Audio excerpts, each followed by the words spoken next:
The night I caught my wife cheating. I thought I understood what was happening. I was wrong, because the man she was with was someone I trusted more than her. It started like any normal Thursday. Nothing felt off. No weird messages, no suspicious behavior, no gut feeling people always talk about. If anything, things had been calm. Too calm, maybe. But I didn't think much of it. My wife, Lauren, had been working late more often the past couple of weeks. She said her company was short-staffed and deadlines were piling up. I believed her. Why wouldn't I? We'd been married for 3 years, together for 5. There were no trust issues, no big fights, nothing that would make me think she'd ever do something like this. That's what made what happened next hit so much harder. That night, I got home earlier than usual. My meeting got canceled last minute, so I decided to surprise her. Maybe cook dinner, do something nice, something normal. When I walked into the apartment, the first thing I noticed was the silence. No TV, no music, no movement. I checked the kitchen. Empty. Living room. Empty. Bedroom door was slightly open. That's when I heard it. A sound. Soft. Barely noticeable. But once you hear it, you can't unhear it. My heart started beating faster as I walked toward the bedroom. Each step felt heavier than the last. Part of me already knew, but I still hoped I was wrong. I pushed the door open slowly, and everything stopped. Lauren was in our bed, with someone else. For a split second, my brain refused to process it, like I was looking at a scene from someone else's life, someone else's nightmare, not mine. She froze when she saw me. Her eyes went wide. The guy turned his head slightly, and that's when my entire world collapsed. Because I knew him. Not just casually, not just as an acquaintance. I knew him, really knew him. His name was Ryan, my best friend. The guy I'd known since college. The guy who stood next to me at my wedding. The guy who toasted to our marriage and called us unbreakable. And now he was in my bed with my wife. For a moment, no one spoke. No one moved. It was like time had paused just long enough for the damage to settle in. "Wait," Lauren started. I couldn't even hear her. My ears were ringing. My chest felt tight, like something inside me had just snapped. Ryan stood up slowly, like he was trying to stay calm. "Listen, man, don't," I said. My voice didn't even sound like mine. "Don't say a single word." He raised his hand slightly. "I can explain." "You can explain why you're in my bed with my wife?" I snapped. Silence.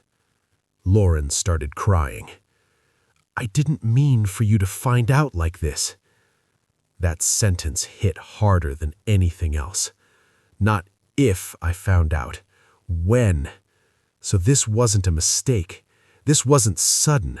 This had been going on. For how long? I asked. Neither of them answered. That was answer enough. I laughed. Not because it was funny, because it felt unreal, like my brain needed some way to process the situation. "You know what's crazy?" I said. "I trusted both of you more than anyone." Lauren sobbed harder. Ryan just stood there, silent now, guilty, but not shocked, like he'd already prepared for this moment. And that's when I noticed something small, but it didn't sit right with me. Ryan didn't look scared. He didn't look like someone who just got caught. He looked tense, like he was waiting for something else to happen. That feeling stuck with me because it didn't match the situation at all. I stepped back slowly. "I'm leaving," I said. Lauren looked up immediately. "Wait, please." "No," I said firmly. I looked at Ryan one last time, and that's when I saw it. Not guilt, not fear, something else, something darker, and it made my stomach twist, because suddenly, this didn't feel like a simple cheating situation anymore. It felt like I had just walked into something much bigger. I left the apartment that night. Didn't take anything. Didn't say goodbye. Just walked out. I ended up sitting in my car for almost an hour trying to make sense of everything. But the more I thought about it, the more something didn't add up. It wasn't just the cheating. It was the way Ryan reacted, the way Lauren looked at him, the tension, the silence, like they were both hiding something beyond what I had already seen. And that's when I remembered something small, but I had ignored before. Ryan had been coming over more often lately, even when I wasn't home. Lauren said it was to help fix things around the apartment. I believed her, because why wouldn't I? But now, that excuse felt different, wrong, and suddenly a question popped into my head that made my chest tighten again. What if that wasn't the only thing they were doing behind my back? My phone buzzed. A message from Lauren. "I'm so sorry. Please just let me explain." Then another. "It's not what you think." I stared at the screen because I knew one thing for sure. It was exactly what I thought. But deep down, something told me it was also something worse. I didn't go back home that night. I couldn't. Every time I closed my eyes, I saw the same image. Lauren in our bed, Ryan standing there like he belonged there more than I did. So, I drove. No destination, no plan, just trying to outrun the feeling sitting in my chest. But no matter how far I went, that feeling didn't leave, because something about it still didn't make sense. Yeah, the cheating hurt, but that wasn't the part messing with my head the most. It was Ryan. The way he looked at me. The way he didn't panic. The way it almost felt like he expected me. That wasn't normal. No one reacts like that when they get caught, unless they were already prepared for it. I ended up parking outside a 24-hour gas station, sitting there in silence. That's when my phone buzzed again. "Lauren, I know you're hurt, but please just talk to me." Another message came in right after. "It's not what you think." I stared at that line for a long time, because that's what everyone says when they get caught. But something about it felt different this time. Not like a lie, more like a warning. Before I could even respond, another message popped up, this time from Ryan. "We need to talk." I laughed under my breath. Of course we do. I didn't reply, but then he sent another one. "It's serious, not about what you saw." That made my chest tighten. Not about what I saw? Then what the hell was it about? I should have ignored it. I should have blocked both of them and walked away. That would have been the normal reaction, the smart reaction. But I didn't, because deep down, I needed to know. I texted back, "Say it." 3 dots appeared almost instantly, then stopped, then appeared again, like he was struggling to find the right words. Finally, the message came through. "Not over text. Meet me." I hesitated. Every instinct told me not to go. But that same feeling from earlier came back, that something bigger was going on. something I didn't understand yet. "Where?" I replied. 20 minutes later, I was sitting across from Ryan in an empty parking lot. Neither of us spoke at first. The silence felt heavier than anything we could say. He looked different now. Not calm anymore. Not controlled. Now he looked stressed. Like the weight of something was finally catching up to him.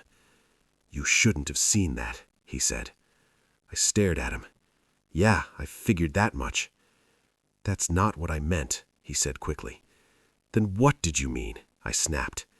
He ran a hand through his hair, frustrated. "This isn't just about Lauren," he said. I felt anger rise in my chest. "Oh, really? Because it looked pretty clear to me." "She told you everything, right?" he interrupted. That stopped me. "What?" He frowned slightly. "She didn't tell you?" My stomach dropped. "Tell me what?" He leaned back, exhaling slowly. "That's not good." "Ryan," I said, my voice tightening, "stop talking in circles and just say it." He looked at me for a second longer, like he was deciding whether or not to cross a line. Then he said something that made everything worse. This wasn't supposed to happen like this. My chest tightened. What wasn't? He hesitated.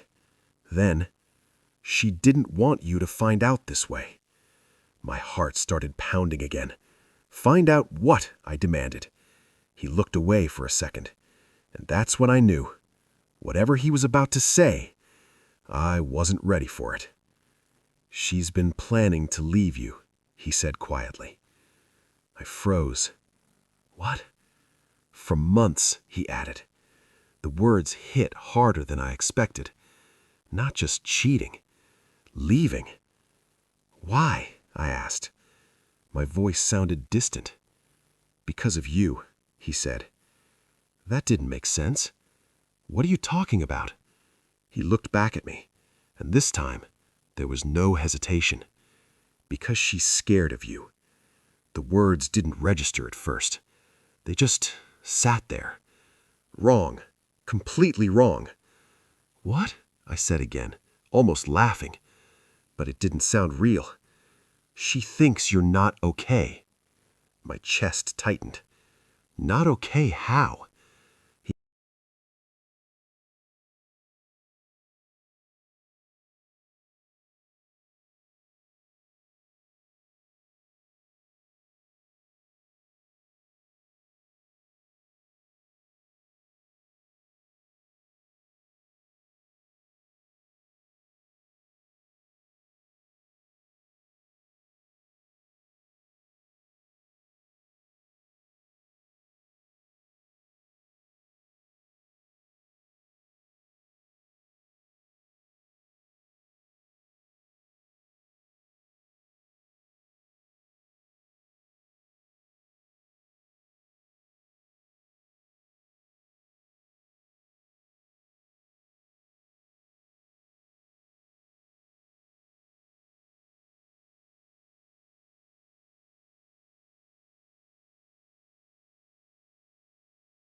I stared at Lauren's message for a long time.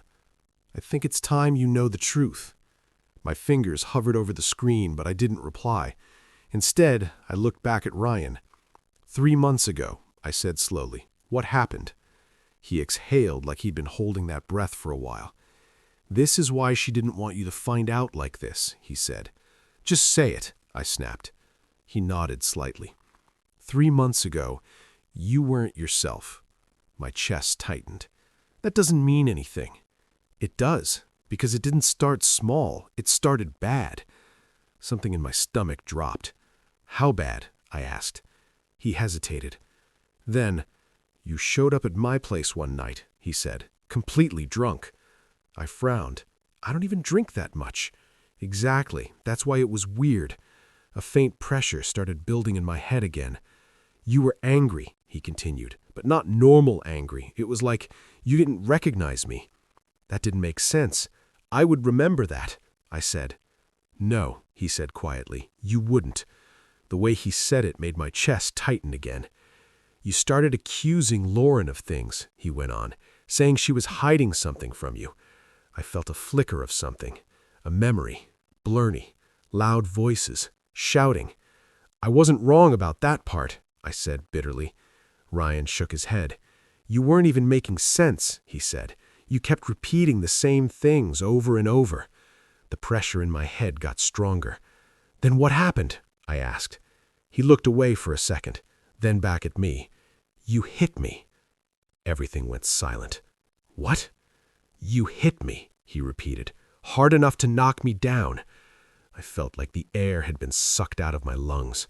No, I said immediately. I wouldn't do that.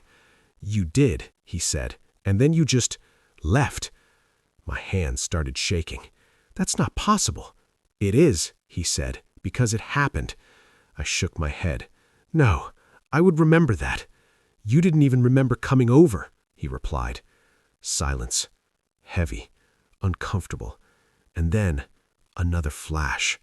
My fist, connecting with something. Someone. A voice yelling. My heart started racing. Stop, I muttered, pressing my fingers against my temple. The memory slipped away again, just like before. That wasn't the only time, Ryan said. I looked up at him slowly. What do you mean? There were other moments, he said. Smaller ones, but still off. My chest tightened. Like what? You'd forget entire conversations, he said. Plans, things you said just hours before. I swallowed. You're exaggerating. I'm not, he said firmly. Lauren noticed it first. Of course she did. She thought you were stressed at first. Work, life, everything. I let out a shaky breath. That's normal. Not like this, he said. The way he said it made me uneasy. She got worried, he added, really worried. And that led to this? I snapped. To you sleeping with her? His expression tightened. No, he said. That happened later. That didn't make it better. It made it worse. So what actually happened? I asked. He hesitated again, then leaned forward slightly. She asked me to keep an eye on you. My chest tightened. Why you? Because you trusted me. That hurt more than anything else. So she used you? No, he said quickly. At first, it was just about helping. I laughed bitterly. Yeah, looks like you helped a lot. He didn't respond to that, which told me everything. She didn't know what was wrong with you, he continued, so she started documenting things. That word hit me. Documenting? Your behavior, he said. The memory gaps, the mood swings. My stomach dropped. She even talked about taking you to a doctor. A cold feeling spread through my chest. And I said no? I asked. He nodded. You got defensive, said nothing was wrong. That sounded like me. Too much like me.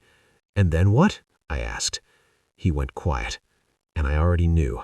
This was the part where everything broke. Then things got complicated, he said. I stared at him. Complicated how? He hesitated. Then, she started leaning on me. My jaw tightened. Emotionally, he added quickly. I didn't respond, because we both knew where that led. One night she broke down, he said. Said she didn't know how much longer she could handle it. A heavy silence filled the car. She said she felt alone, he continued, even when she was with you. That hurt, more than I expected. And you were there to comfort her, I said flatly. He didn't deny it. That's how it started, he said quietly. My chest felt tight again. Not as some plan, he added. It just happened. I looked out the window, trying to process everything. But it wasn't just the cheating anymore. It was everything before it. The gaps, the memories I didn't have, the version of myself they were describing. It didn't feel like me, but at the same time, it did. So what's the truth? I asked, finally. He frowned. What do you mean? Lauren said I need to know the truth, so what is it? He hesitated, then slowly reached into his pocket and pulled out his phone. There's something you need to see, he said.